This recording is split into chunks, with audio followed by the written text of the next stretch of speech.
both wearing blue socks tonight. Lucky. Lucky.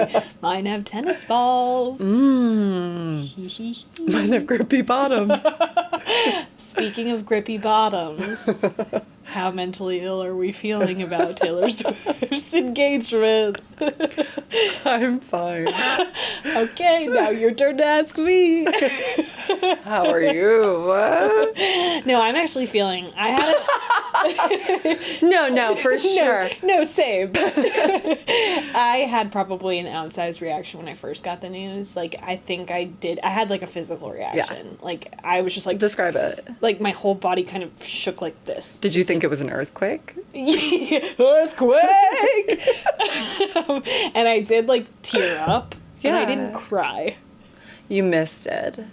What? Missed I missed it. it. I thought you said like you missed it. And I was like, no, I didn't miss it.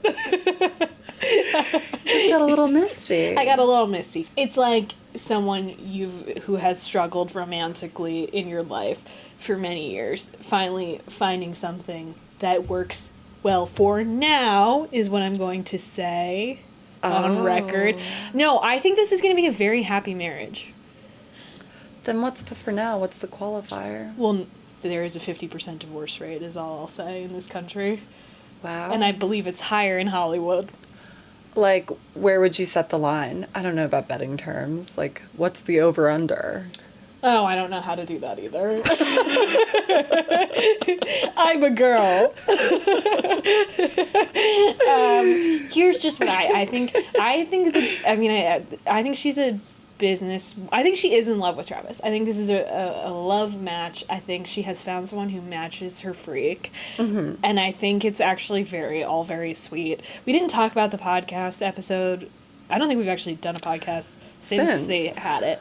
And by which we mean the episode of New Heights where Taylor was obviously on. did the longest and most intimate interview she's ever done. Right. Yeah. And my take from the whole podcast was this is kind of boring. I dropped off. Yeah. Like 5 minutes in. But less. I'm like happy that she's in a boring domestic, whatever. She seems really happy. He seems like obsessed with her, which is important to me. Yeah, totally. I think she needs to be with someone. I think every woman deserves to be with someone who's just, sort of looks at them like this. Yeah. And I'm just happy that she has that. And so for listeners, Siege just kind of went like really slack in the mouth. And movie-eyed.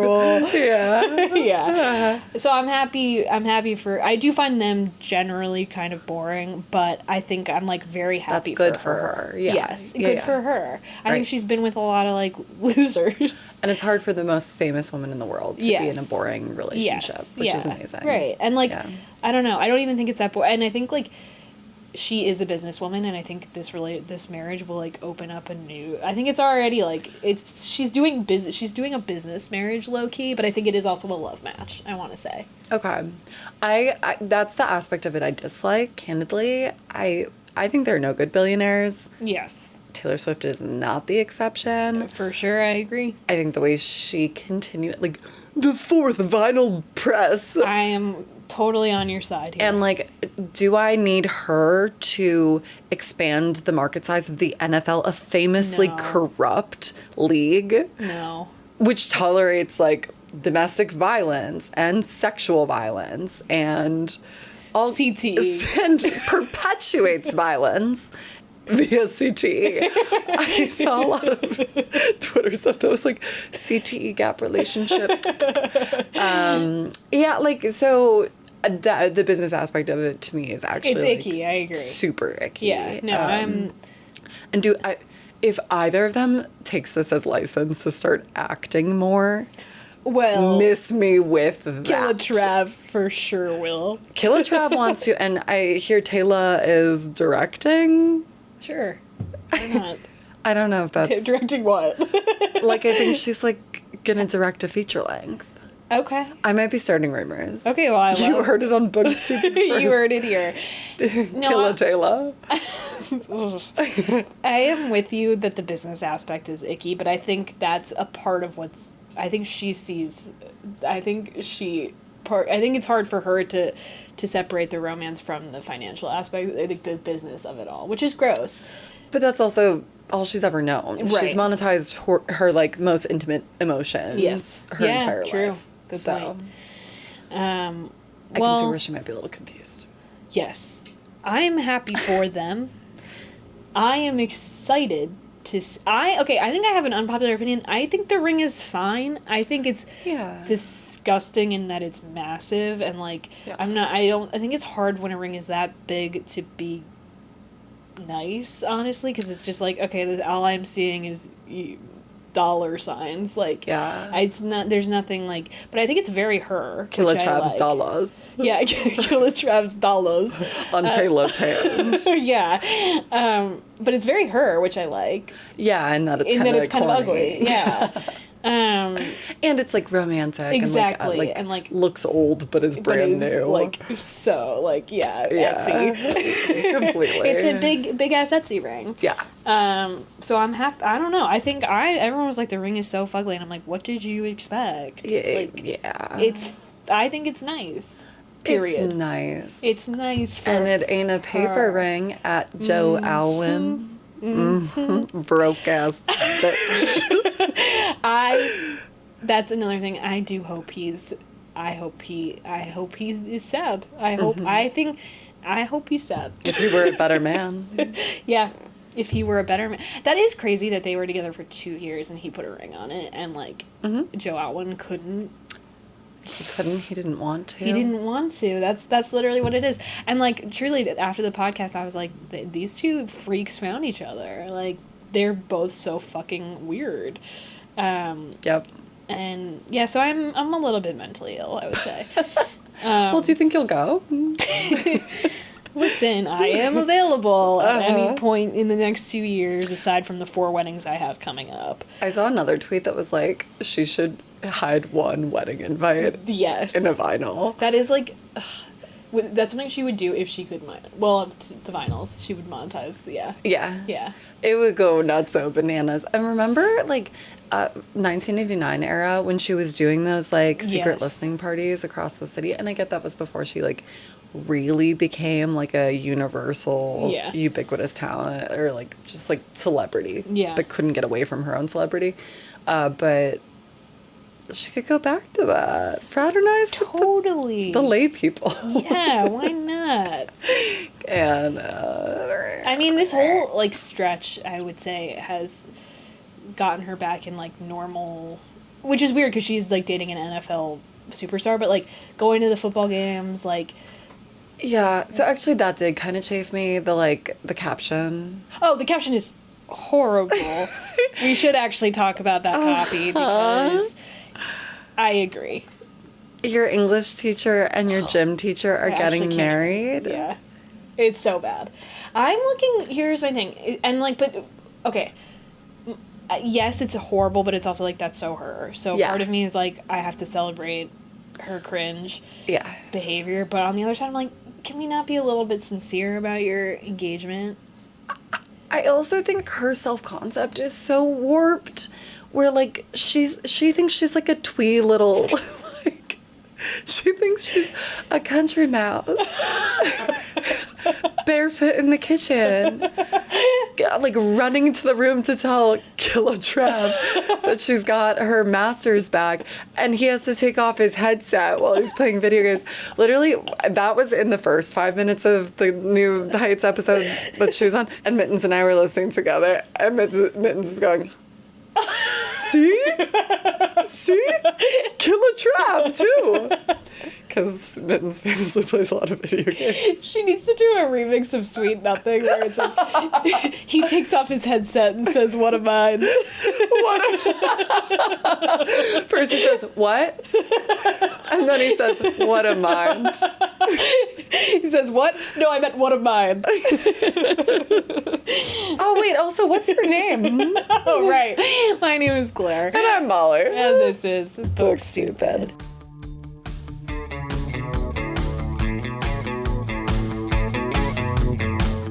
What have you been up to? Okay, sorry. I was on vacation. Yeah. I went on vacation, which was really nice. I really, part of me, this was like a good time to go on vacation because this is when I start to get sad about summer. So it's like a nice way to like kind of be like summer's not over party. And the first, so I took like a week off, and I spent half of it up in Boston with my sister and my nephew and my brother-in-law for a little bit, but then he had to travel for work, and I was helping. I was there to help. It was a working trip. You were mommy's helper. I was literally mommy's helper, which was really fun, because my nephew's just like at such a fun age right now. He's 2.5, and he's like really like he's got like a Taylor Swift vocabulary. Just like he says so much more than he ever has, obviously, because he continues to develop.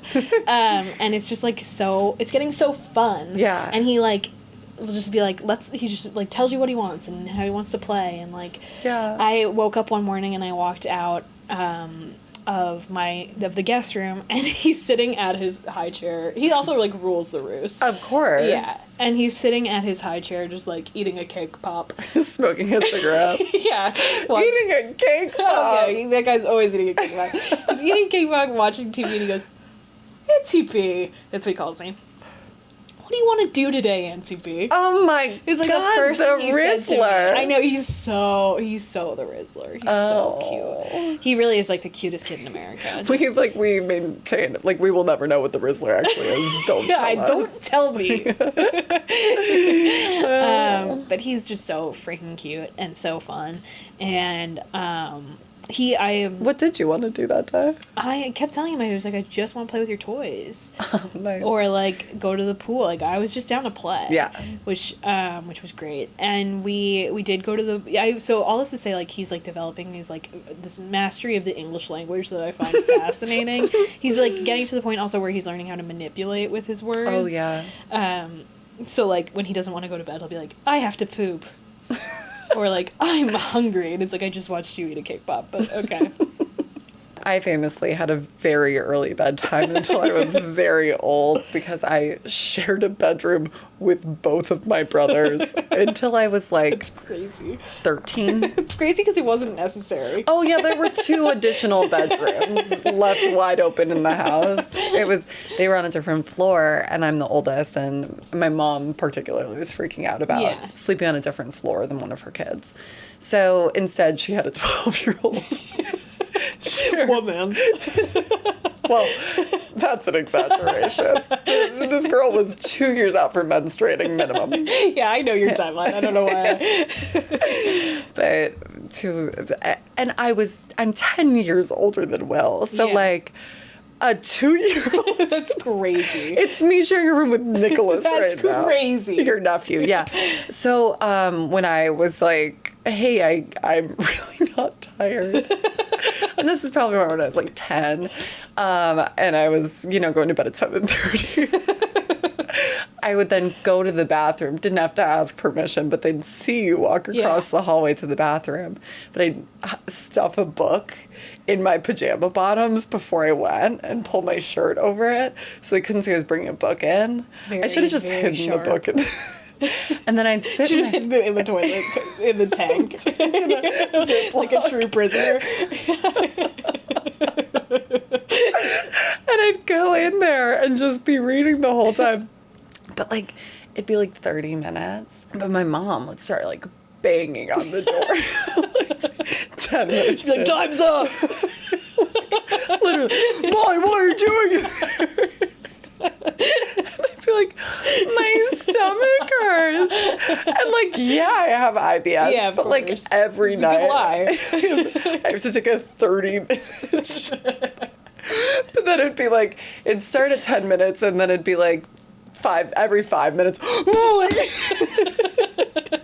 And like, if there's anything keeping the 2-year-old awake, it's probably banging on the door. Yeah, 2-year-olds love that. Yes, that's actually part of my journey as a reader and writer as well. Oh, I love that. Yeah. Well, I tried to put him down for a nap one day, and I was like, we'll do 2 books. And he was great for the first book, like, literally almost asleep. I was like, you're so tired. Like, don't even pretend. And then I was like, okay, time for the second book. And he went, stand up. At attention, soldier. And I'm such a youngest child. I went, oh, sure. stood up, and then he was like, I'm not going to bed. Like, it was like immediately like, what did you He turns into Megan. He was like, Starts dancing. as soon as I followed one order, he was like, oh, this is gonna be easy. Fetch me a cake pop, would you? All I'll say is we ended up watching Daniel Tiger. Yeah. Or Paw Patrol, whatever. Classic. But one phrase I picked up from him that I can't stop saying. Okay, so first of all, he is at a phase right now where he asks a lot of questions, and whenever you respond, he just goes, "Oh, okay." Like, it doesn't matter what the response is. He just goes, "Oh, okay." Like, I didn't think of it. Like, Sweet. and one day we went to the pool, and we, in order to go to the pool, he has to bring about 20 trucks and cars. Oh my God, you Also have to really lug. into trains, any mode of transportation. At one point, he asked me if I liked planes. And do you? I said, sure. Sure. But yeah, we got to bring all these things to the pool with us, and so we lay them all out. There's one other person at the pool, happens to be like same age as Nicholas, also same name, so immediate connection. They're playing And confusion, I imagine. for sure.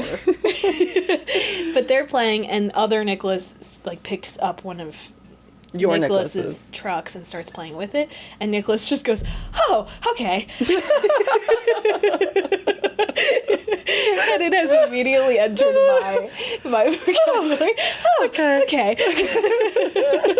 Whenever you're freaking out about something, but you're trying to keep it cool.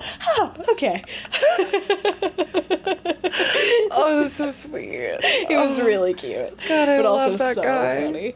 Oh, okay. Oh, okay. I need to get my cadence right. Yeah. God, that's so sweet. Yeah, it was really freaking cute. First time sharing? I don't know. I mean, I assume there have been other children at the pool that he's Maybe. kind of shared with. Yeah. But it was clear it was not a comfortable experience. Sure. But he was trying really hard, which was so cute. So cute.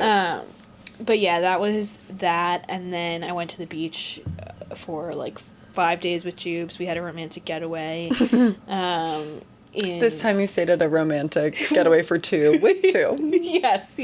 And we trashed a hotel room. I came back on Sunday rather Yes. than join you on the beach Yes, you because did. I needed to go to the U.S. Open, which I'm Yes. fucking obsessed with. How was it? I was considering using this for my most romantic because that's a sporting event I am romantic It about. is, yeah. Also, often the Mets are playing at the same time. The U.S. Open, famously, it's like in Flushing. It's like you get off at the same stop as you would for Citi Field, and then you hit a boardwalk. And to go to Citi Field, you turn one way. To go to the U.S. Open, you turn the other. But it's like really fun on those nights where it is Both. simultaneous because you get like just really rabid sports fans going both directions. We're fraternizing, and we have a friend. Mike Baggs, if you ever listen, This one's for you. who has said, oh yeah, I could never go to the U.S. Open. He's lived in New York his whole life. He's from Long Island, has lived in the city for over 10 years. Oh, you've never been to the U.S. Open? Why? I could never bring myself to turn the other way. I'd have to go to Citi Field because this man is the only one as mentally ill about baseball as you are. Yeah, no, that's real. Yeah. I would if it would feel like betrayal. Yeah. Yeah. Yeah. So Especially right now because the Phillies are playing the Mets. Hey! So and they're right, winning! You probably couldn't go to the U.S. Open tonight. Yeah, exactly. You would have to turn the other I way. I would turn the other cheek.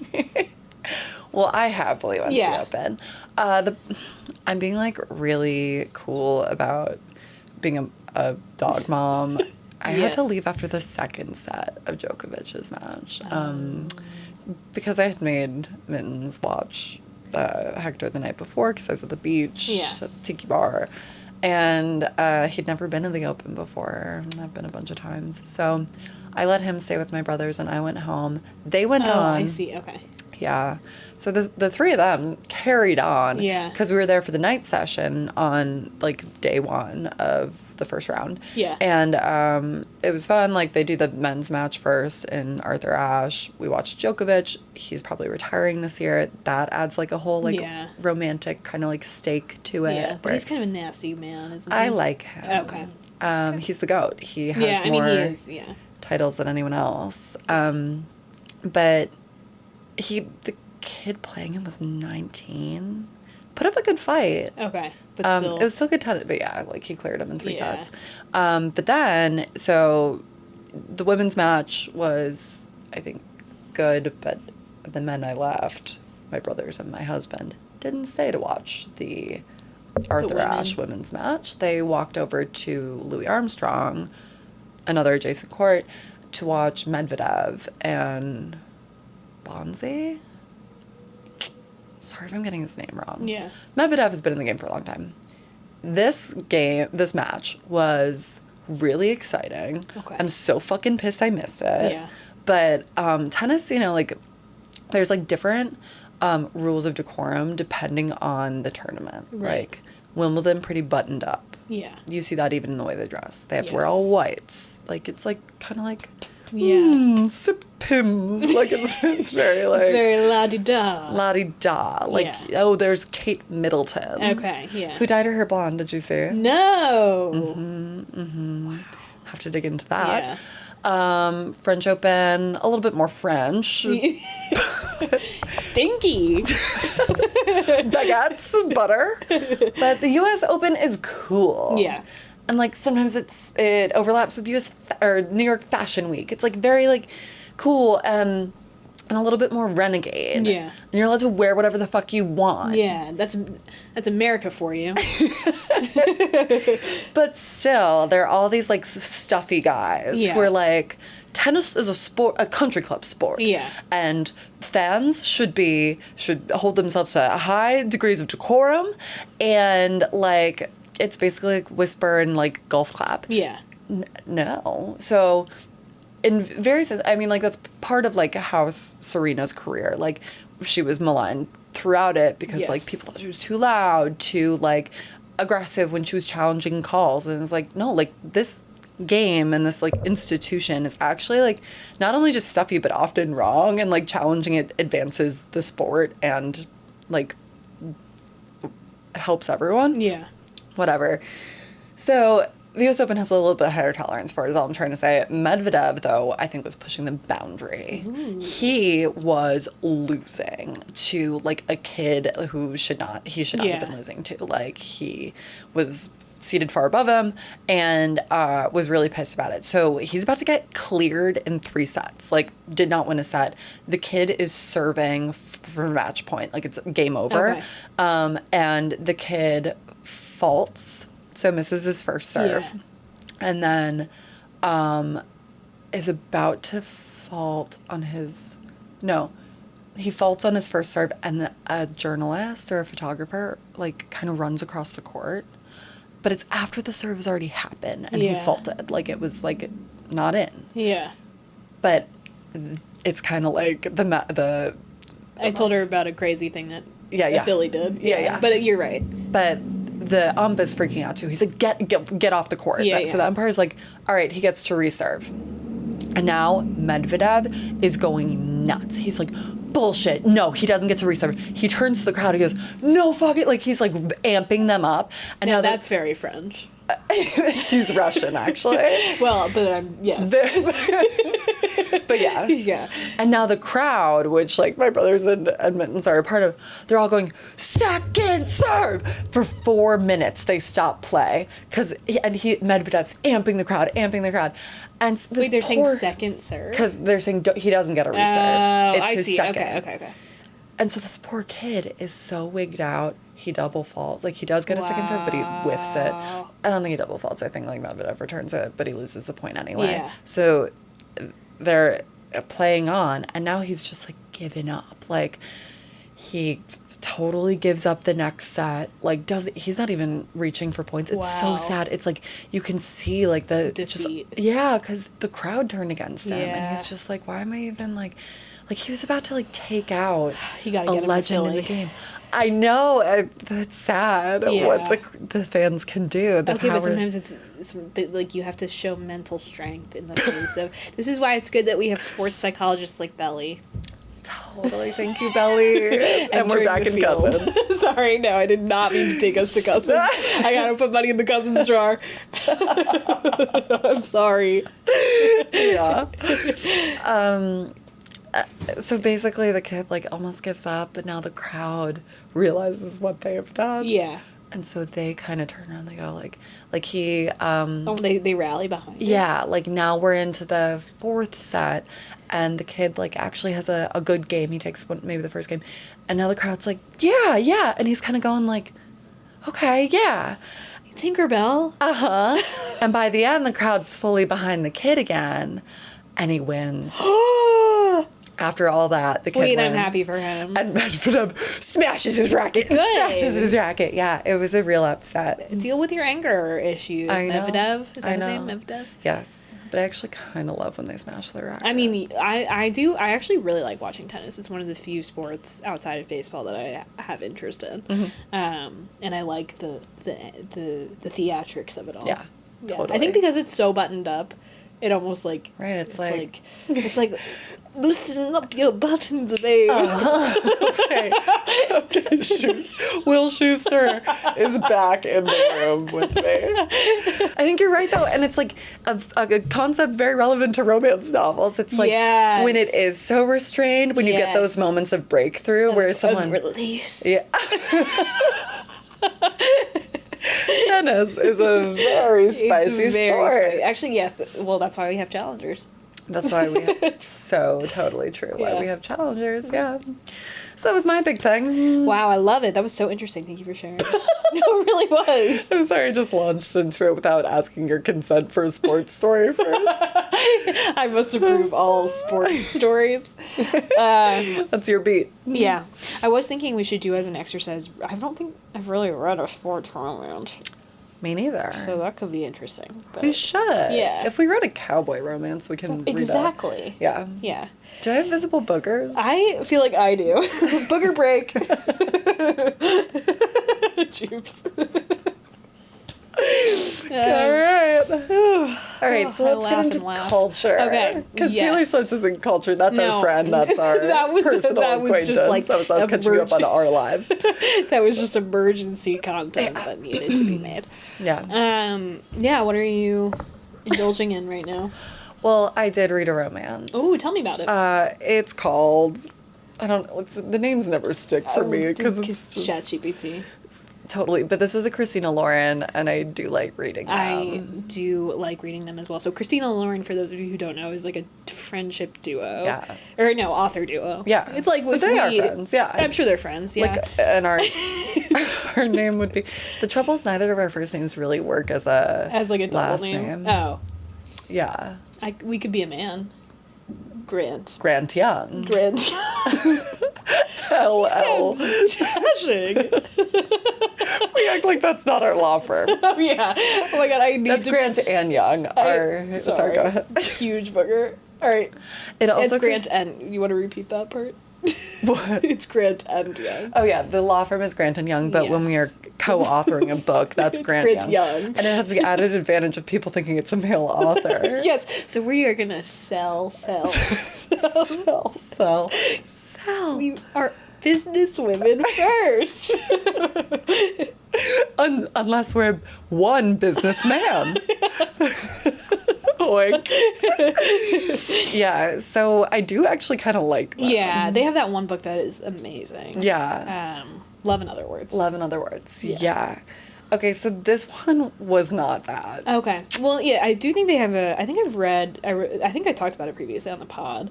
The one... The Unhoneymooners? The Unhoneymooners. So, spotty record is what I mean to say. I think so.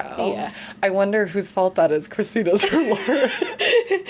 We would never let people pick us apart like this. We are one man. We are Grant Young. Grant Young. I'm sorry. I know.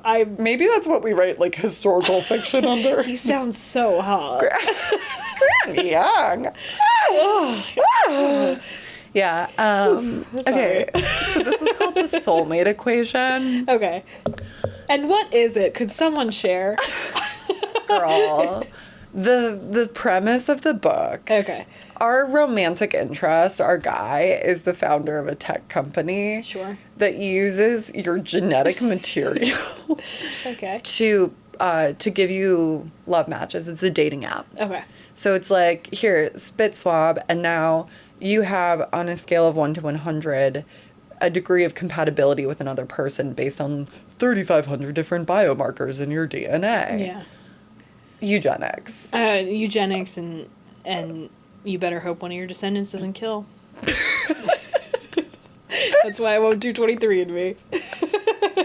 So savvy, and they don't address that in the book. That's such an oversight. Sorry. Yeah. I mean, it's kind of crazy, the whole thing. And, like, to be clear, the dating app isn't, like, undermined. It's, like, only ever evidenced, like, and supported throughout the book. Like, we are led to believe more and more and more in the promise of this technology. This is like Elizabeth Holmes. It's like, no, it works. No, Completely. for real, it works. a single spot of spit.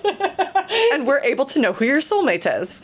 This is actually so real when you, like, create something and you're like, you can see the plot holes, but you're like, no, and it's really good. It works, okay? Yeah. It works. And, like, I think the problem that Christina Lauren wrote themselves into is, like, you made your love interest the scientist behind this. Oh. And so it's You're like... not Allie Hazelwood, Christina Lauren. And that's what I wanted to talk about. Yeah. Allie Hazelwood writes, like, science-y romance rooted in academia. Yeah. Like, this bitch knows her shit down. Yeah. And, like, that's beyond just, like, when Allie Hazelwood touches on the actual science, she does so lightly in a way that's not like, no, I promise. I promise, carry the one. And the equation works. The one. Like, she just is like, yeah, a neural network. Yeah. Christina Lauren similarly mentions a neural network. And it's like, that's what we'll need to process this volume of data. A neural network. And it's like four a neural weird... network is defined as... It's so weird.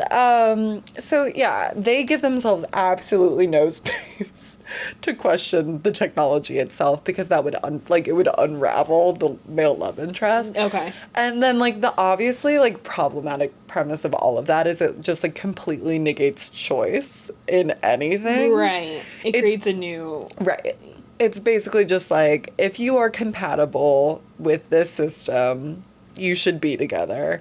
And you see these characters essentially, like, absolving themselves of choice and just, like, going with the recommendation of the technology.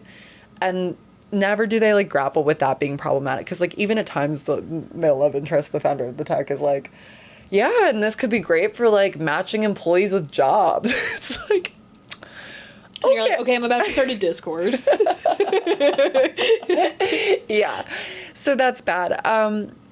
It was in direct comparison to Allie Hazelwood. Is like, I never need another science romance from Christina Lauren. Can I... Please. So, in the end, do they end up together? The two people who are supposed to end up together according to the soulmate equation? Yeah, like, the whole thing is, like, they actually... It's, like, an enemies to lovers thing where they don't like each other, and then the equation gives them a score of 98. This is horrible. Yeah. 98 out of 100. It is the highest match the technology has ever spit out. It's a diamond match. A diamond match? Oh, no. A diamond match. But then, and I am spoiling this whole... Well, spit diamond. Okay. And I'm spoiling this whole book, so whatever. Yeah. But then there's a rotten rat in the company, and Elizabeth Holmes, who faked the results. So now our central pair find out that the results were faked. Okay. Though this whole time they've been, like, really feeling it. Yeah. So now the, like, bad guys within the company are ousted. It's the central conflict between these two lovers. Yeah. And then the science guy comes back and he's like, I'm sorry, I just had to go figure that out. And she's like, well, we're broken up because you dropped my ass as soon as you thought this was fake. And he's like, we're breaking up? What? But then he knows what their actual results are because they've now rerun them. Same. It's still 98. There's still a diamond match. I hate this book. Hate it. Yeah. And why did the scientists fake the results then? He never ran them for real. He fakes the results because we're so near to the IPO. Christina Lauren, you do not understand science and you do not understand business. Yeah. You must come to Grant & Young. LLC. Which is both a law firm and a consultant's firm. A business consultancy. A managerial consultancy. Yeah. We're happy to advise Yes, for of course. a steep cost. Our fees enormous.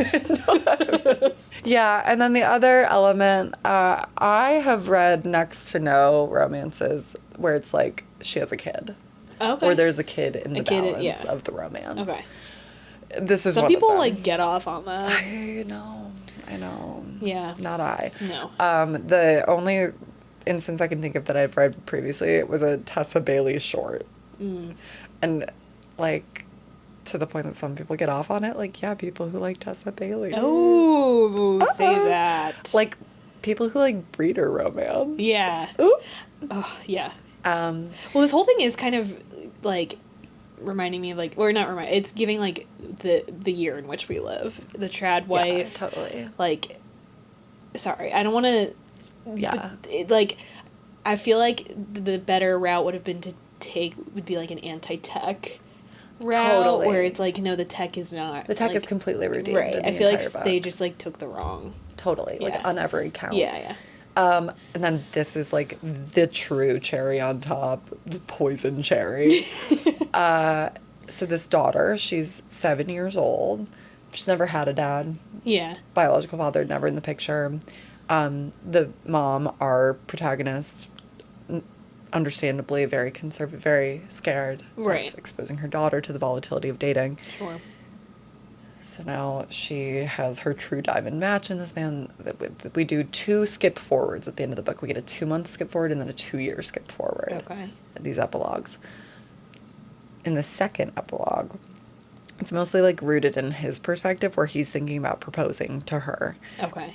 And then we get to this proposal scene where she beats him to it. She tricks him, gets him at the beach. This is all set in San Diego, which apparently big biotech hub. Sure. Okay. She's waiting on the beach with her daughter.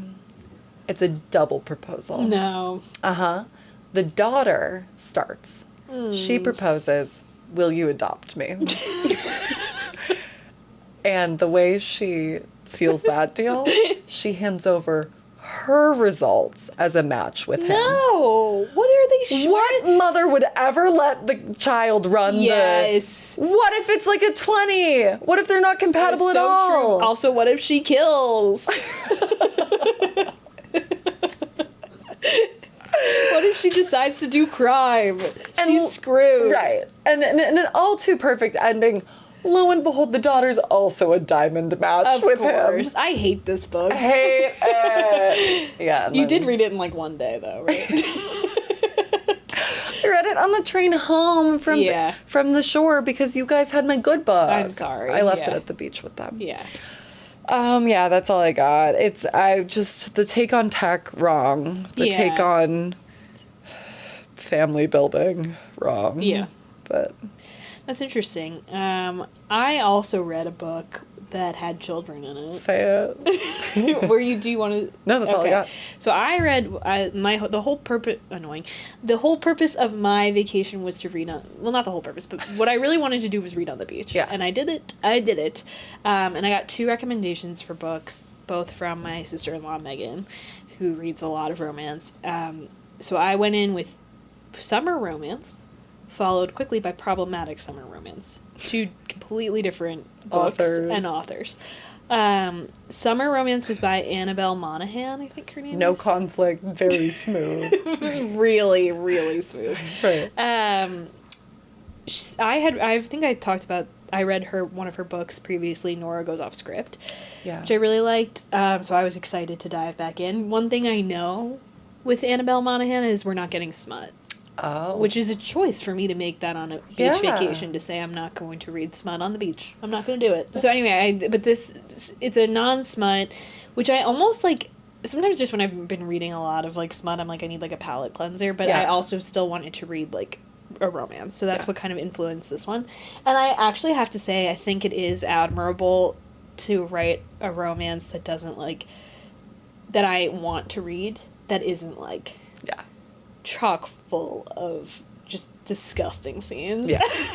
Yeah. Like, and I think Annabelle Monaghan does a good job of that. Like, I'm like invested in the characters, and she does enough like building of sexual tension, and like they do, you know, like eventually have sex, but it's like she doesn't go into You're not it. in the room with her? You're not in the room. You kind of are, but not really. Okay. And it's, so, like, you get enough, there's enough, like, payoff, I guess. And it doesn't always have, anyway. I thought it was really interesting. She does pretty much exclusively write romances about, like, divorced moms, I think, which is interesting. Interesting. So, but this one is about this woman whose, like, mom died, and then a year after her mom died, she's had, like, a really hard time with it. Her husband was like, I want a divorce. And it was very interesting. Her husband's, like, a really bad guy. Wow. Just, like, not nice. And that's kind of, like, the whole... And then she lives in her hometown that she grew up in. She moved back there with her husband, who Where now... is that? It's, like... I guess, like, Westchester area. I guess it's, like, Cousins. Have you heard of Cousins? It's like a beach town, like, on Long Island Sound. Okay. It sounds great. It's called Yeah. Beechwood. But she was, like, really close with her mom. She starts to figure out that, like, her mom kind of, like, she relied too much on her mom in her marriage, and that, like, when her mom died, she, like, she realized that she, like, was trying to hold up this, like, toxic The mom marriage. was subsidizing the husband. Totally. Yeah, that's a good way of putting it. And she's got this friend from high school that she's, like, reconnected with, and then she meets this guy at the dog park, and he's, like, dashing, and he takes her on a first date to a minor league baseball game via boat. Whoa. Which obviously did a lot for me. Mm-hmm. But... My dream date. Nice. Cute. And she quickly she finds out that he is her friend's little brother. Shut up. That she didn't know about. Like, she knew him in high school, but, like, he's changed so much, whatever. Okay. He was kind of like a rebel in high school, and now he's, like, this, like, straight-edge lawyer. And then he starts, like, helping her with her divorce, basically. Is he a divorce attorney? No, he's just, you know. Why, you want to bring him on? We could just build out that division, I think. Yeah, eventually, Grant and Young, yeah. Yeah, and Scooter. But it was really cute. There were a couple of, like, writing things I want to talk about. I do think she's, like, a great writer, generally. And there's one, like, metaphor that she pulls on throughout the book where she's got this, like, dog, and he has a dog, and the dogs are friends. So she talks a lot about, like, why do we get dogs as humans, and then it's like, oh, because they make they make life tolerable, basically. And then in the end, like, basically it ends with, like, he wants to move back to the town he's from, and she's like, I can't do long distance, blah blah blah blah blah. The end, of course, it works out. Yeah. But, like, he moves to her town. Great. But the whole, like, she brings the dog metaphor back to him and is like, life's short, might as well have a dog. And what I took from that are, like, men are dogs. Like, life's short, have a little affair. Wow. But, like, one of the last lines of the book is, spring is always coming, and I know for sure that I will always have a dog. Girl. But I thought it was a cute metaphor, but I was also like, it's right there that you're saying men are dogs. And then, yeah, that was kind of it. And but I really enjoyed it. I thought it was well written. I really like her as an author. She just, like, I think she does a good job of, like, creating interesting characters and interesting chemistry, and, like, very much has, like, the Gilmore Girls effect of, like, creating these, like, cute towns with, like, interesting side characters. I love that. I do. So really enjoyed that, and then I moved on to Problematic Summer Romance, which I won't spend much time on because I think that's going to be my update for next week. But it's a smut. It's another Allie Hazelwood book. I just love Allie Hazelwood is She's what I'll say really for good, right now, is but I'm the going to thing. close the loop on that thought next week because I haven't finished the book yet. Okay. But Deal. yeah. Is this one also set in Stanford? This one's not set in Stanford. This one is set at a wedding in Italy. Oh. But of course the main character is, like, a STEM genius. Perfect. And the love interest, like, runs a biotech startup similar to maybe he works for the love Maybe. The soulmate equation? Genetically. Genetically. I'll have to look it up. But the A is capitalized, so like visually it looks like genetic ally. Perfect. Okay. I love that. And there's literally like a paragraph in the book where we have to watch the protagonist like muscle through like, oh, it's pronounced genetically, but it looks like genetic ally. I hate that so much. I'll kill you.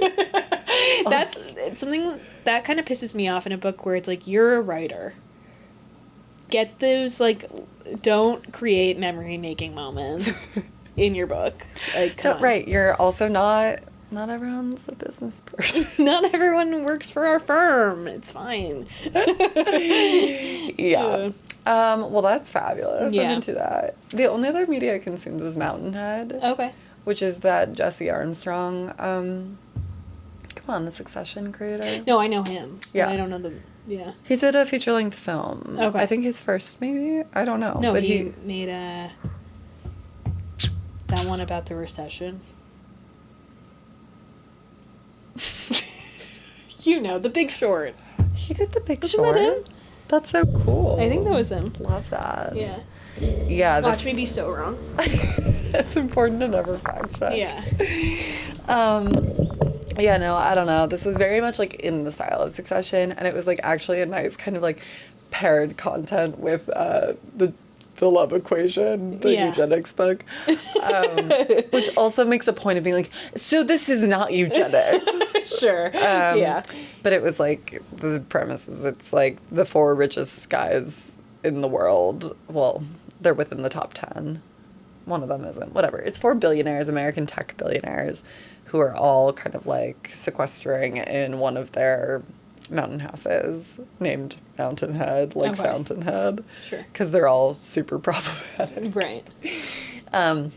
As one of their, like, everyone's kind of like a loose proxy for someone, but they're amalgamations too. Like, there's like a roughly rendered Peter Thiel, there's like a kinda Sam Altman, a kinda Zuck, and the Zuck one who owns like what we're meant to believe is like the predominant social media platform is like has introduced a bunch of like deep fake creation tools that people are using to like create a ton of like chaos and violence in the world. Awesome. And as they're all doing this, Love like fiction. Right? Yeah. So like as they're doing this retreat in the mountains, he launched the tools just before he went, and they're all kind of like watching on their phones as like literal governments collapse, hundreds of people start dying. It throws like everything into chaos. The president, they take a call, the president, whatever. But it's very funny in moments, bleak throughout. But like the writing, I think Jesse Armstrong is so good at writing really funny, like dark humor. And it's all very like it's good and true. We've talked about how Succession really lands like the way they talk. Yeah. But I think like what is super economical in Mountainhead is like how much they say, how many. The equation is like how little meaning per word. It's like very like almost nothing these characters say has any actual meaning. Oh, okay. And as they're spending this like as things devolve around them, the whole world is burning and they're in this chateau. They're like considering these different plays they might have because between them they have hundreds of billions of dollars. And the like roughly Sam Altman type character has like an AI that can like detect deepfakes, so his net worth is like doubling while he's there. So he's like crossing 100 billion, and so the power dynamics are shifting too between them. So interior to their group, they're scheming, and then externally they're scheming. But it's so funny that nothing ever fucking happens. Yeah. And throughout they're like, well, so we'll just take over South America. Like which countries will we?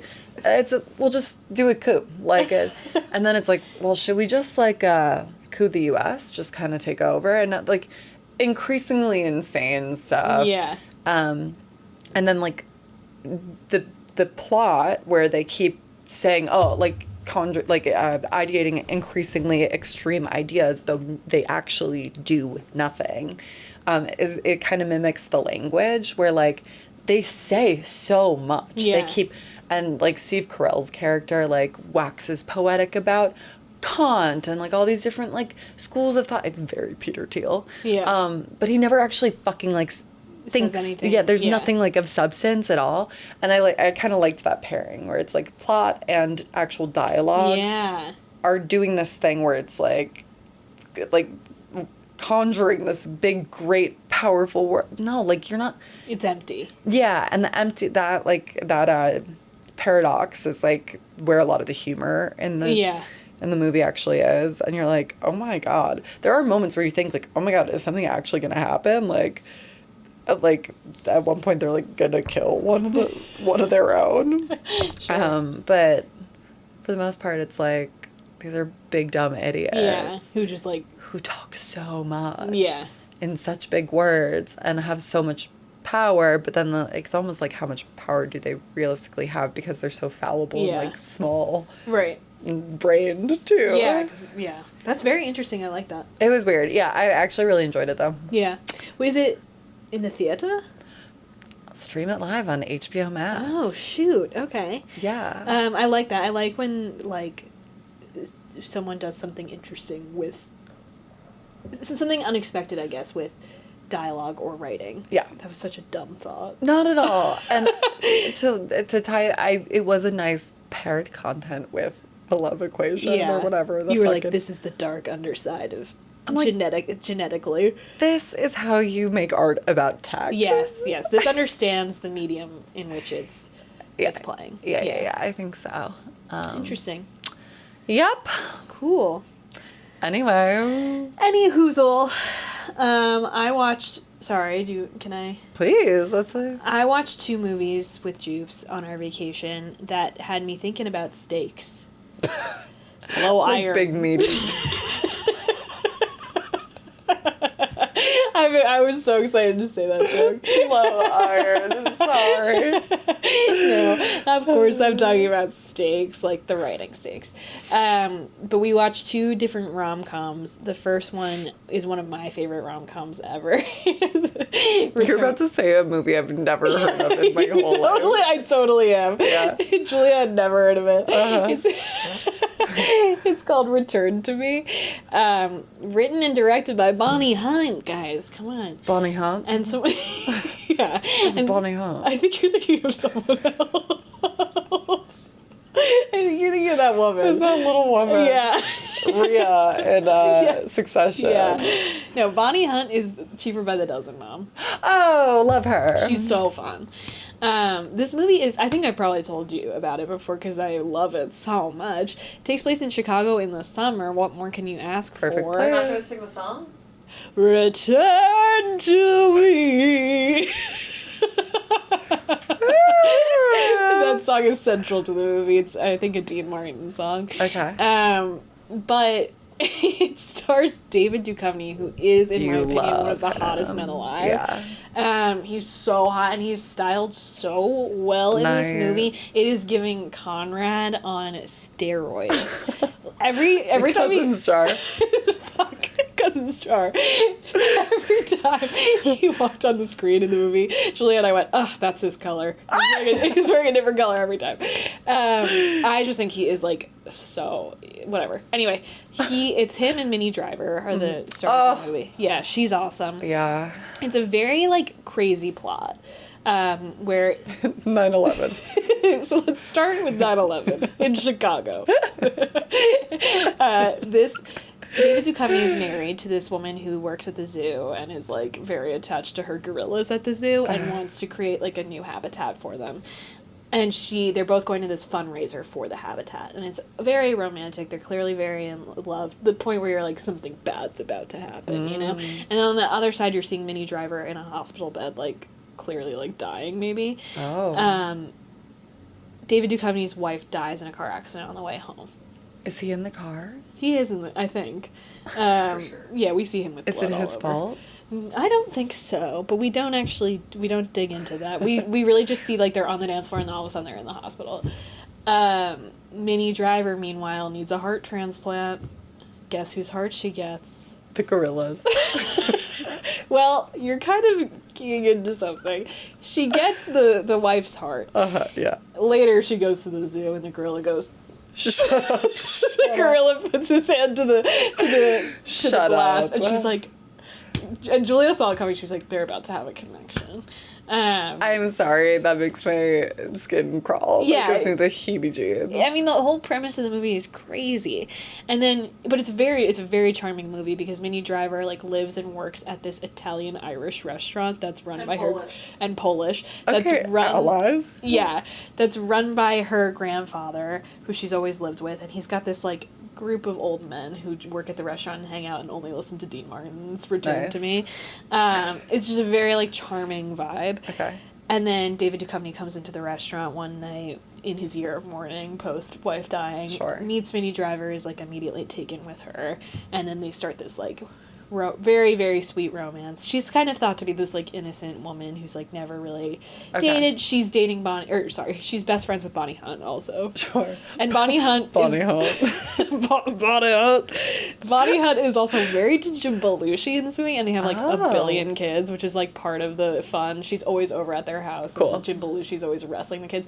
Julia and I were so horned up for Jim Belushi in this movie crazy. that it should be neighbor studied. in Chicago. Ugh. Big Chicago guy.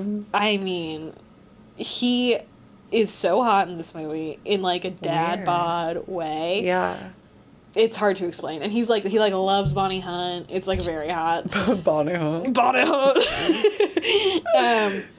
But it's just such a cute movie, and then obviously like the steak, she's also like weird about her heart surgery. She doesn't like anybody knowing that she's shy about her. she's shy about her heart surgery. She doesn't really want like anyone knowing that she almost died, and then on top of it, she figures out that she has David Duchovny's How does she figure that out? Well, Molly, because she wrote a whole letter thanking her donor's family that she sent anonymously to like the whatever. I don't know how it works. And then she's dating David Duchovny and finds the letter in his jacket pocket at home. Spoiler. Yeah, I mean, you can kind of predict how the whole movie's gonna go. But this why was she dying? It's never really explained. She had like a congenital heart. That her mom also died of. Yeah. Oh, sad. Heart disease, I guess, yeah. So heart disease. The number one killer in America. Right. And it eventually, obviously, comes to a head. But the point I'm trying to make is the stakes are so high in this movie. You know, she's had so much steak, her heart is... Okay, I can stop now. The stakes are so high, it's like this is a crazy premise that just keeps getting, like, heightened, kind of. That, like, it is crazy, but you're in it, you know, you're kind of believing it. You're like, yeah, this would be a hard thing to overcome, like, having your wife's heart. Yeah. And then you would also be questioning, like, is that why I'm attracted to this person? Which is kind of the underlying... Because they're a diamond match. They're a diamond match. They did eugenics. Now they're a diamond match. Right. But it does a good job of heightening those stakes, which I think is something that Save the Cat talks about, which I think you just have to have your premise has to be good, and then you have to keep finding ways to heighten, bring it higher. Yeah. The other movie we watched did a terrible job of that, I would say, so that kind of also put it in relief. We watched Which Brings Me to You, starring Lucy Hale, and that one naked brother, Nat Wolff. Dating Billie Eilish. I saw that hot.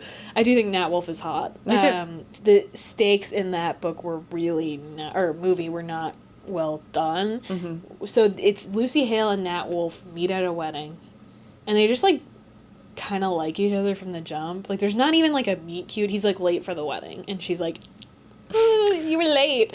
And then they're just like both hot and single at the wedding, so she's like, we should have sex in the coat closet. And then they don't, because he's like, I have issues. And then she's like, I don't know how it happens, but they're like, oh, you should tell me about your issues. And then they, like, what I'm trying to say is they end up then just trading every like romantic story they have from their past. They're like, oh, like let's just talk about like everyone we've ever loved at this wedding, which by the way, they like leave the wedding, come back to the wedding. It's like, how long is this wedding? But there's no stakes. It's like, I don't understand why you feel like there wasn't even like a good setup of like, oh, I'll like go on a date with you if you tell me, like, which No, would also right. be crazy. Yeah. But there's just no, like, forcing function that would make them have to do this. So you're just, like, not bought in, Yeah. I think is the problem. And you're just kind of like, I don't really care about either of these people's, like, romantic histories or why they have to, like, I kept thinking, and you know I love to put two people in an elevator. Yeah. But I kept thinking, I was like, there needs to be some kind of, like, environmental reason that they, like, have to tell each Right. other. Or, like, I don't know. Nothing else to do. Guess we'll share. Exactly. There has to be, like, nothing else to do. Yeah. Or something. But they're at a wedding. There's a lot else There's to do. a lot to do. Oh my God! Now it's time for Screw the in cake. a coat closet. Like, Yeah, or have cake. Oh, we can't because you have issues. Yeah. That's actually What? immediately uninteresting. And then they tell all of these... yes, they tell all of these issues to each other. Turns out he left out one big old one, of course, and it's that he has a 5-year-old daughter. And then they immediately, she's like, I can't. They have sex.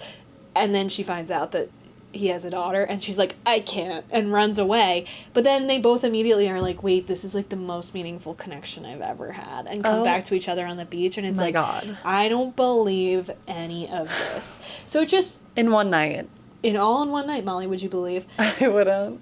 So I thought they were two good examples of, like, almost over-the-top stakes, and then, like, no stakes whatsoever, and I would much rather have the over-the-top stakes. Yeah. The filet mignon, if you will. The gorilla pressing his hand to the glass. I would much rather have, like, almost, like, it's too much, you know? Yeah. It's indulgent. That's again, very good paired content. Yes, exactly. I couldn't agree more. You got it. And we haven't talked about that pussycat in too long, but save the cat. It's a good reminder. You got to keep heightening. Yeah. And I think a lot of times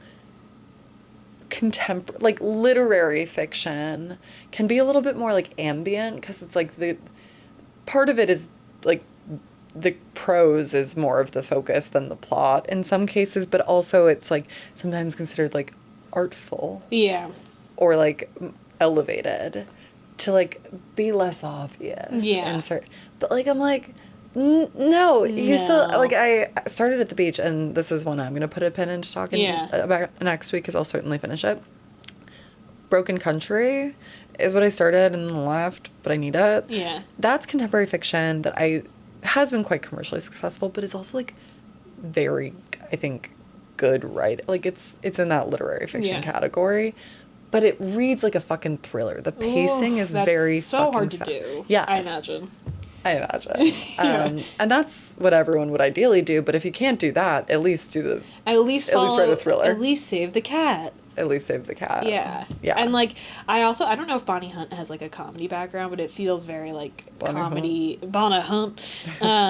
Comedy where it's like, you gotta always be raising the... That's what makes it interesting. That's what makes it funny. Like... Right. You know. I think a lot of people who, like, don't feel the need to raise the stakes overestimate the artistic merit of their shit. Really true. Because it felt very, like, how profound I'm sharing these, like, traumatic sexual experiences or whatever, and it was like, I just don't find this compelling at all. I don't believe that them sharing this, like, is actually creating any intimacy between them. Agreed. It's wow.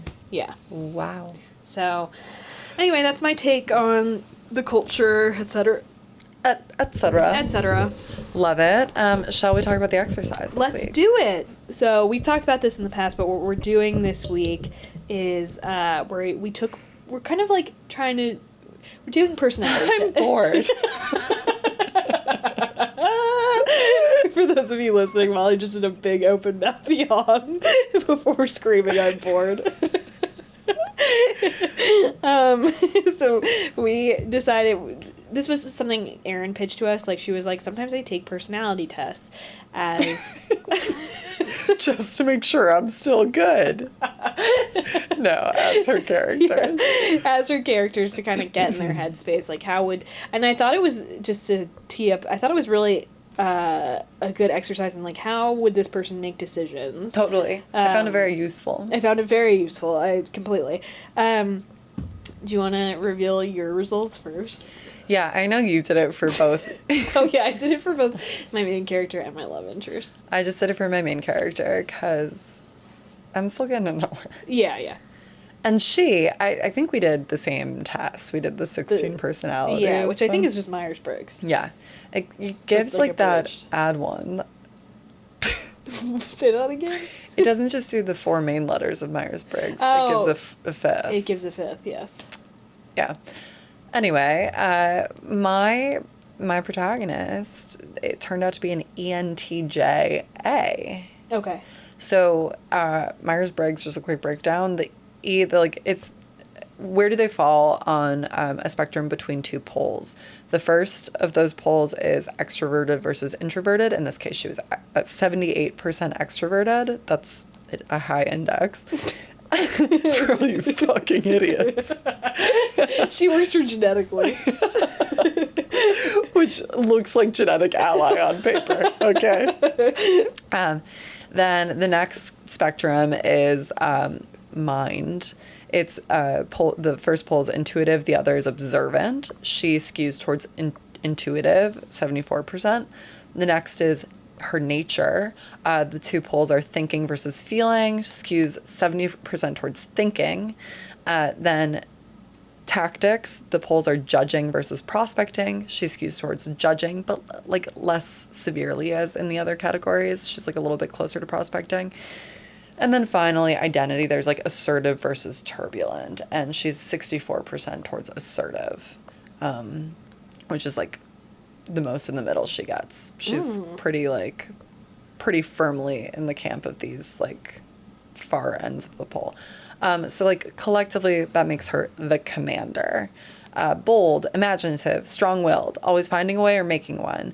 These decisive types love momentum and accomplishment, often acting on their creative visions.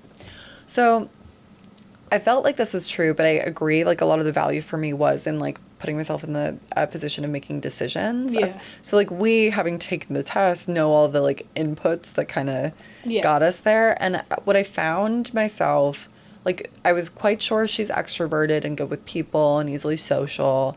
I was quite sure that she's actually quite confident in herself and like,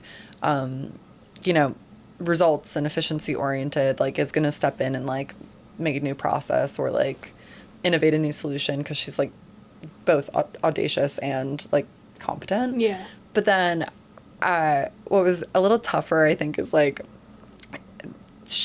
those being honest about those weak spots. And like I think the counter side of that dynamic is she's selfish. So like a lot of the questions would be like I take care of others before I take care of myself, and I'd be like, no. Interesting. No, she doesn't. Yeah. She's like, and it's funny because like what it spit out, it's like loyal, and I think that's true of my main character. Like, she's a lifer for her friends, but she's not a day-to-dayer, if that makes sense. Okay. Yeah. But it becomes a problem because like Right.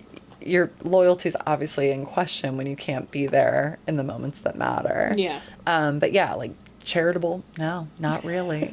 And then there were some questions where it was like, cares a lot about appearances, or like maybe not even appearances, but like can really precisely envision themselves in 3 years. Like, yes. Yeah.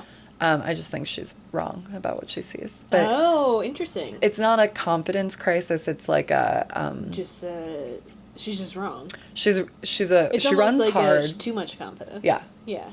She runs hard, but maybe she's running in the wrong direction. Yeah. I thought it was fun though, and then do you want to go into your? I did 2 more quizzes, but they're both BuzzFeed. Oh, I love that. Can you fix your mic? Oh God, sorry. Because you keep kicking. Oh, sorry. Do you want to go into your Myers-Briggs though? That would be nice. Sure. Yeah. Yeah, I think just because it's a good.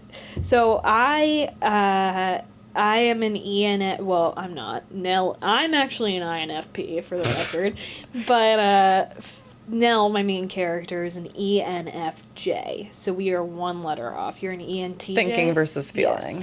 Yes. Yeah. T. She She's an A as well. What was the A again? Assertive. Yeah. Um, Versus what? Like chaos? yeah. What was the other one? A pushover. It's for literally pushover. assertive versus turbulent. Oh, interesting. Okay. So she's 66% extroverted, 78% intuitive, 52% feeling, 79% judging, and 76% assertive. Very is assertive. Yeah, I guess so. She is known as the protagonist. How crazy is that? Love that. The ENFJ is a charismatic and inspiring personality type who often feels called to serve a greater purpose in life. Sure. ENFJs feel a near constant drive to expand, improve, and grow, often in the name of serving others. But it's all too easy for ENFJs to feel lost when the results that they envision and strive for don't manifest.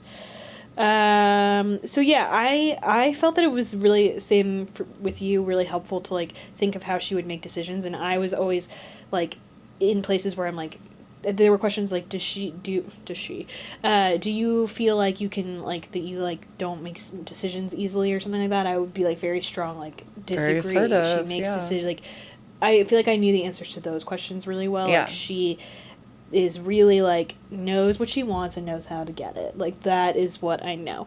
I did find her, like, I was thinking about her job a lot with this like reality TV spin of like, because a lot of and that's probably where the F comes in, the feeling, where I'm like, she definitely makes she's very logical because a lot of the questions are like logic based. Totally. But she also will go with her gut in most, when she's not sure, I guess. Like, she is a feeling person who, like, has a sense for people, which I think is her skill, it says, is people mastery. So she, like, gets people, and she gets it. She gets it on a higher level. That's what I was kind of going for with her. Love that. Now, my love interest is... Let me pull up the email. I did 2 different email accounts.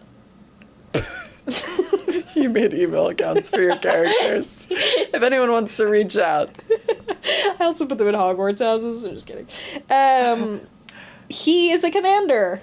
That's what my girl I know. is. So, but I thought it was interesting. So he's an ENTJ, and I was like, am I sexist or is the test sexist? Because I made her a feeler and him a thinker. Well, I made my girl a thinker, so I think we've got our answer. No, I'm kidding. It's me. But I have to unlearn my feelings. No. But what you're saying makes sense. Where like it's like she gets it. She gets how people work, and she like cares a lot about like nurturing that and like communing with that in other people. Like, I think that's actually one of my character's blind spots. She's very good at like being around people, being social, making the friends, but like she struggles with that like centering and prioritizing like what people need and want. Yeah. And yeah, I think there's something about Nell that's like, she's almost like anticipating other people's needs because it's her job, kind of, as this like producer for reality TV. She's got to see like how people will work together and also like the things this they is what need. drives you. Exactly. Yes.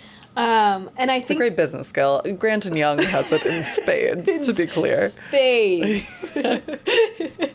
And I think the reason I gave him like slightly, which outside of my obvious internalized misogyny, I think the reason I gave him more of like the thinking thing was I kept like, and I need to parse out him a little bit more. I think that did make that clear.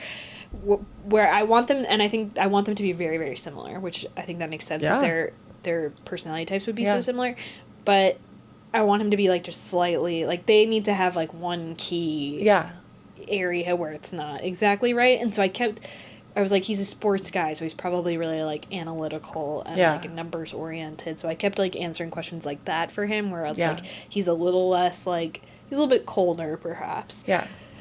Is that gendered? Yes. Well, no, I think you just described it well. Like, Nell is building all kinds of like information architecture, but it's just like different data. Yeah. It's like no less like she's mapping all kinds of she's building a neural network. Which is all right, fine, you've got me. I don't know what a neural network is either. I have no fucking clue what a neural network is. But it's still really sophisticated. It is. Work. Yeah. It's just like different data. No, I'm just kidding. No, I do think like, and I want, and one thing I found really helpful from this exercise was, did you see how it spits out like your strengths and weaknesses as a character? Yeah. I was like, this is kind of a cheat sheet, because it was like, her weaknesses are like too giving and like too like, right? like receive help. And I was like, that is kind of what I'm going for with her, is this like person who like thinks she can do it all and won't like, can't receive help, and like she needs to find someone that she's willing to like let in that way, and I think he needs to be that. And I think I kind of want to make him like seem cold, but he's not, you know what I mean? I love that. He's just the right fit for Nell. Just the right fit. No, More I agree. ways than one. It does feel like a cheat sheet. Like I felt pretty like well backed up here, where it's like, I think her vision will be what impedes her. Yeah. And it was very much like, like you might let the idea of what you want get in the way of what you. Yeah. Yeah. Okay, perfect fit. Okay, perfect match. No, I don't know about that. But I just still have to take their saliva swabs, and they may not be a diamond match on your hands. Wow. And can I tell you about the results of my BuzzFeed quizzes? So one of the quizzes I did was choose your favorite Taylor Swift love songs and we'll guess your love language. Ooh. It felt apropos today. For the celebration of today. For the celebration.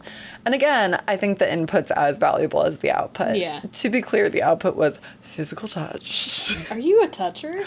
It's not me. You a pervert? Oh, it's your character. My protagonist. I'm such a simpleton. I confused you with Grant Young. I'm sorry. And who's to say if we're gonna let BuzzFeed dictate my characters? Of course. But because honestly, I think people whose love language is physical touch are perverts. Kind of think and they're always men.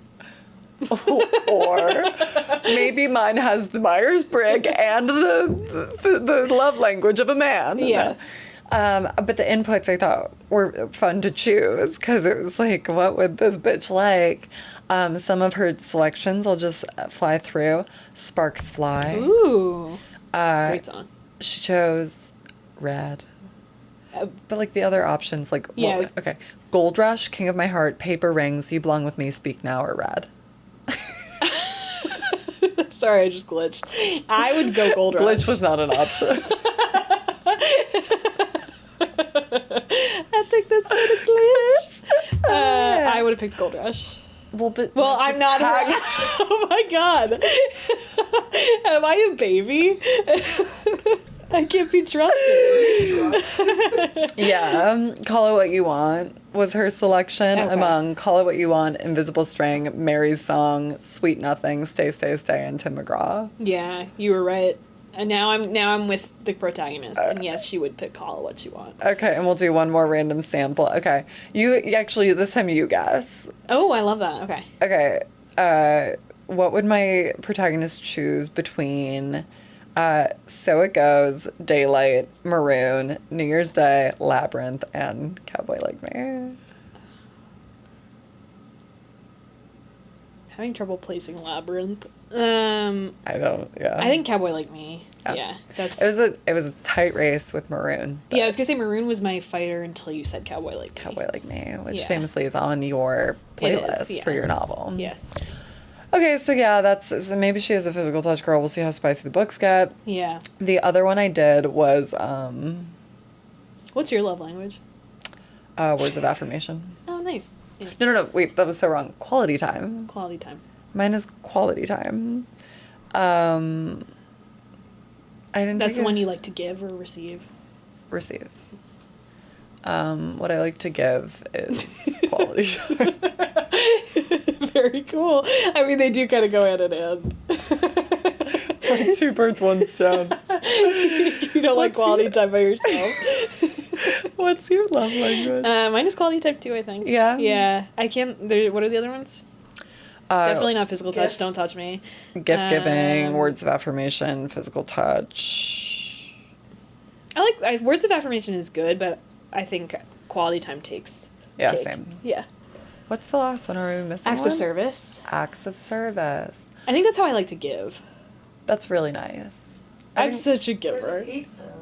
I think a lot of people That's their receive language. Acts of service. Yeah. Yeah, I think so too. Okay, what was your other BuzzFeed quiz that you took? You're still itching your eye. Girl, I have 2 side eyes. Oh my god. They are like throbbing. My second BuzzFeed quiz, like the tab, I opened something else and it overrode the tab. Oh. And I can't even remember what it was. That's okay. It was a good one. You didn't take a screenshot of that one? It was like pick a shoe. Sure. It'll tell you something really important. Oh, I remember, and I did take a screenshot. Pick a BuzzFeed. How did this ever become on a?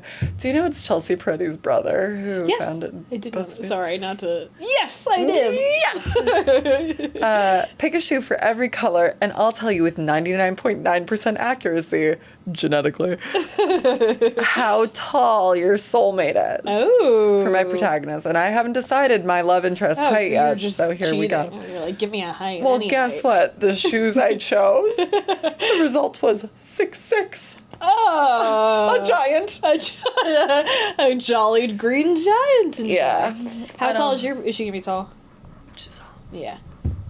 No, Emily Henry, but she's tall. She's tall. She's almost That's a 6 good feet then. tall. A 6'6" guy works really well for her. He's not gonna be 6'6". That's monstrous. That's not realistic. I'm not writing Frankenstein. Hey, all right. Some baseball players are 6'6". Is he on stilts? Like what's It's up? close to that. No, He's fuck. 6'4", isn't he? He says. You think he's 4 inches taller than me? He's over a foot tall. I could put him in my pocket. I don't know. Maybe he is 6'4". It's impossible to say. Once you reach that height, it's like it's all Greek. I wear heels. I'm almost his height. Yeah. How about that? How about sometimes heels are 4 inches. Foil again. Okay. Well, so I think this was great. What do you think? I think it was really good. Yeah, I think so too. I think I learned the most from BuzzFeed. I'm gonna keep doing those. I'm gonna do some too. That was a great idea. Super fun. Yeah, also just fun. Fun. Great way to procrastinate on writing too. Totally. It's bringing me right back to college. Let me just take a BuzzFeed quiz right quick, and then I'll write my thesis. Right? Yeah. Oh my god. Do you have anything else to add? No. All right. Should we Leave. Should we leave or what? Hey Molly. Yeah. You're still here. You're still here. Okay, yeah. What's up? What's the most romantic thing that happened to you this week? I think there's been a glitch. Okay, mine is sad. Oh, perfect. Yeah, buckle in. You don't mind if I touch my eyes the whole time I talk to you. You were just giving yourself 10 worst eyes. Oh my god. Do you think an eye mask would help or hurt? Hurt. Anyway, okay, yeah, it Hurt. would incubate. Mine is sad. It happened this afternoon. I went to a store. Okay, so my first nephew, Yes. arrives tomorrow. Woo! Fingers crossed. Yeah. I mean, who knows how long labor could take, but Yeah, my yeah. sister-in-law's being induced tomorrow. Very exciting. And I will see him this coming weekend after a wedding in Milwaukee. We're flying straight to DC to meet him. And obviously you have to bring a gift for the little prince. Of course. So I'm getting him a jelly cat. Oh, You're familiar. awesome. You're a pervert who loves stuffed animals. It's At not a 30. warmie, but I don't think you can give a baby a warmie. It feels like a health code violation. Right. So I got him a jelly cat that is an English bulldog. Cute. Actually, you'd love it. I'm sure. It's like Hector's posture when he poops, like that hunched over vibe. It's got the 2 bottom teeth sticking up. Cute. Very cute. And I didn't even know it was Jellycat, but I remember seeing it at like a gift store on Madison near me. Yeah. And I saw it months ago, but this evening I just popped in to get this stuffed animal I remembered, an Yeah. English bulldog.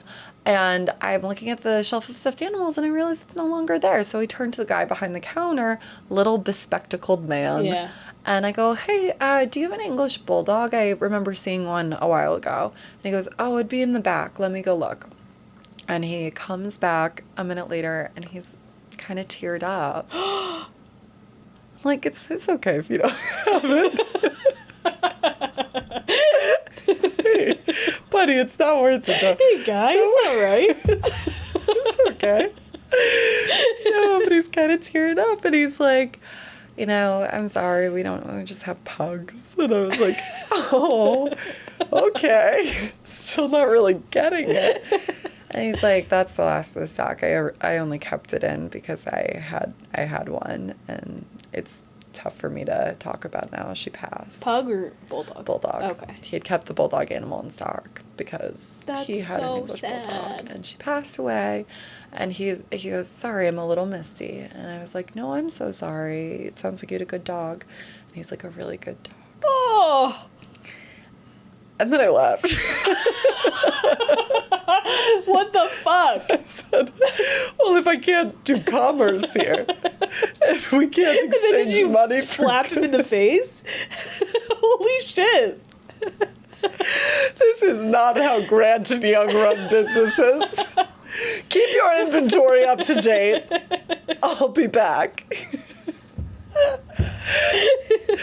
No, and it was very, I'll always have a dog. Yeah. It was just, the heartache of having a sweet and perfect dog. Oh my god, okay. Oh, yeah, no, in the moment it actually made me so fucking sad because even though I have an 8-month-old, Yeah. you look down the road and you think, oh my God. They're gonna die, yeah. Yeah, this is also from Siege, who Hector is now kind of like outgrowing his velveteen head. His head has always been so soft and yeah. velveteen. And I texted Siege that, like, it's losing its velveteen quality. And Siege goes, time to put him down. Which was a really funny joke. That was a really funny joke. Yep. But I get my sense of humor from my mom, who always used to say, like, as soon as Lucy, my dog growing up, like, would ever get sick, she'd be like, one paw on the grave. She loves to say that about people, animals, etc. One paw on the grave. Yeah, sometimes we gotta laugh or cry. So wait, what did you get for the newborn then? Oh, I went on the internet. Where you can actually buy things. Did you tell Bespectables to...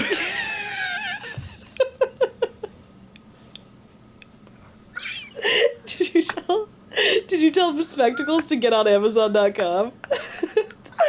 I didn't. I said, you are pitiful. I'm not going to give you free business advice. Here's my card when you're ready to hire a consultant. My fee is huge. Yeah. No, and it's weird. I guess jellycats are like kind of like a... It's a community, yeah. And also it's like Beanie Babies and Labubus, where it's Yeah. one of those like scarcity markets for certain rare jelly. Right. Jellycat, the wholesaler, I don't know, they also do direct tickets. Oh, great. Fucking kill me. They're out of this guy. Oh, gosh. They're not doing Dougie the dog anymore. That's his name? Yeah. Oh. Actually, it might be Derek. It's impossible to say. It's Dougie. Anyway, I was only finding it secondhand.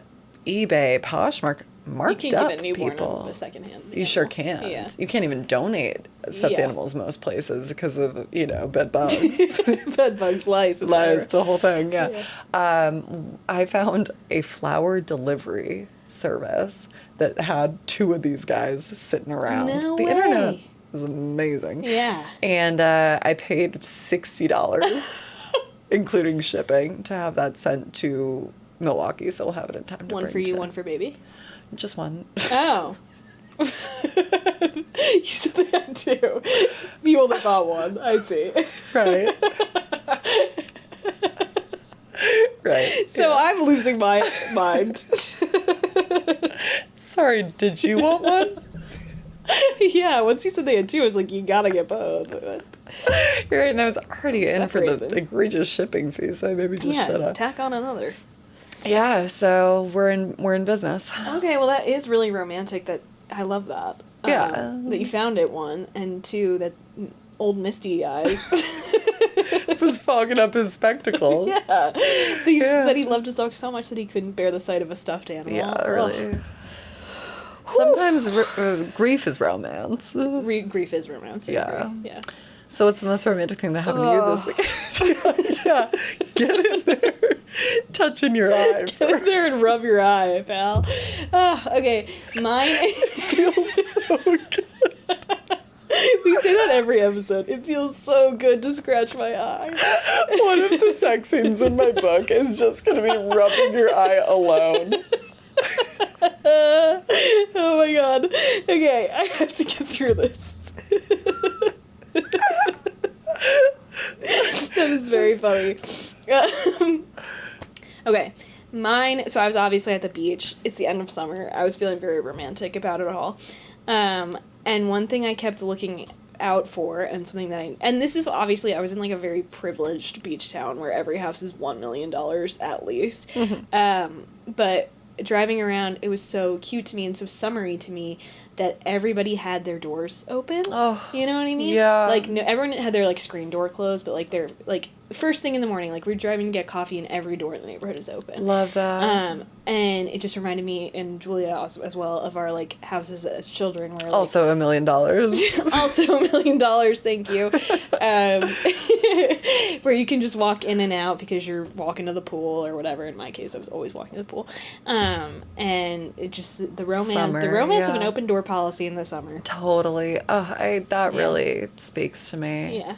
I think open the windows, open the doors. Exactly. And it's the time of year, especially at the beach, where it's not too hot and you can have all the windows open and like just sleep. Right. You get a nice breeze. You get a nice breeze, and in that part of the Jersey Shore, the choo-choo train is sort of going by, going honk, honk. It's sort of a haunting way. And no, is that it's autumn? Fuck. Is that its August honk? Yeah. Just kind of like tearful. Oh. Summer's over. Sad. It's sad. But it was also beautiful to me. Yeah, I said romance is grief. Romance is romance. is grief. If it's the end of August, our most romantics are gonna be sad. Totally. And get used to it. Get fucking used to it. I'll pep back up for fall, but come February, my God. You're all screwed. When our books are done. They're gonna be fucking done. Better mood. Yeah, right. Yeah. God, this just really... You're still scratching? I want to touch it direct. I want to touch the ball. No. Okay, I'm done. Okay. So that's it for me. Anything else from you? I said I'm done. Yep. All right, guys. Bye. Bye.